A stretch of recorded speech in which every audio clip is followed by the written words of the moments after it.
Howdy, how's it going? My name is Adam Rowe, and today I'm going to be talking about the things that everyone gets wrong, the class-race combinations that everyone chooses, the common stereotypes in Dungeons and Dragons. And here to help me is the first guest of this channel, some douchebag. Hey, I'm some douchebag. I like grapes and Dungeons and Dragons. That's great.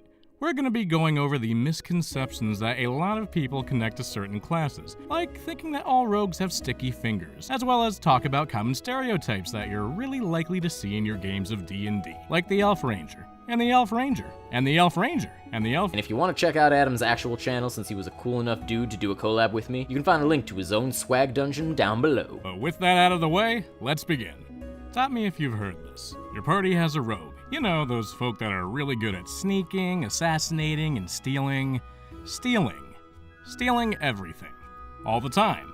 I'm talking about, of course, the Klepto Rogue. The Klepto Rogue exists to steal everything and anything. You may think this compulsion would be reserved for valuable or important things. You would be wrong. The Klepto Rogue will go out of their way to steal a napkin, a spoon, a bar of soap, for the simple reason that they're a rogue. They steal things. This is the rogue that gets their party killed because their compulsion surpasses all logic and reason. And I'm not necessarily saying the Klepto Rogue is a bad character to play, but it's certainly a little overdone, and it will likely do little more than aggravate your fellow players. Hey, you know that joke earlier about the Elf Ranger? Yeah, that's my joke. I just can't understand this League of Legolas craze that's sweeping the Dice Nation, and it's never been more prevalent than in 5e for some reason. Like, every time I run a game, I can bet my bottom Electrum coin that there will be at least one ranger in the party, and that ranger will most likely be an elf, and it won't be a particularly clever elf either. It'll be a chaotic good elf ranger that fights for the people and doesn't give in to authority, and where have I seen this before? Combine that with the ranger's underwhelming performance in 5e, and the best that I can say about this archetype is that I've gotten to see a lot of creative multiclassing as new players try to escape from the choices that they've made. So next we have the Preachy Paladin. In real life, people come from different walks of life and have different customs and beliefs. We manage to thrive together by respecting their lifestyles without imposing our own upon them. The Preachy Paladin is the exact opposite of this notion. They are the one who will shove their beliefs and philosophies down the throats of others without any shred of self-awareness or boundary crossing. They also ruin other players' fun by imposing their beliefs onto them. My god says I can't kill, so I'm gonna ruin any justified attempt my party makes, even if it gets them killed. My god says I can't drink. I'm not gonna let any of my party members drink,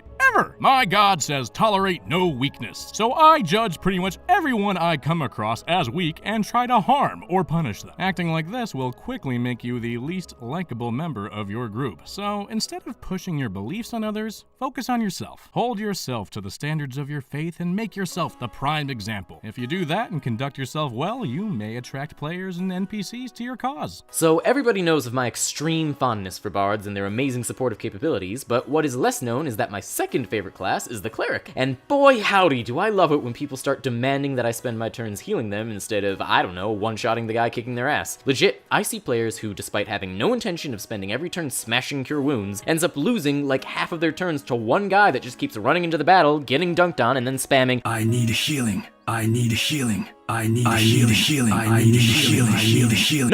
No, you do fucking not. And even if you do, I am a nature domain cleric, so unless you're a sapling or an injured beaver, make like a tree and fuck off. Ah, the Barbarian. An unstoppable, indestructible wall of muscle and primal fury.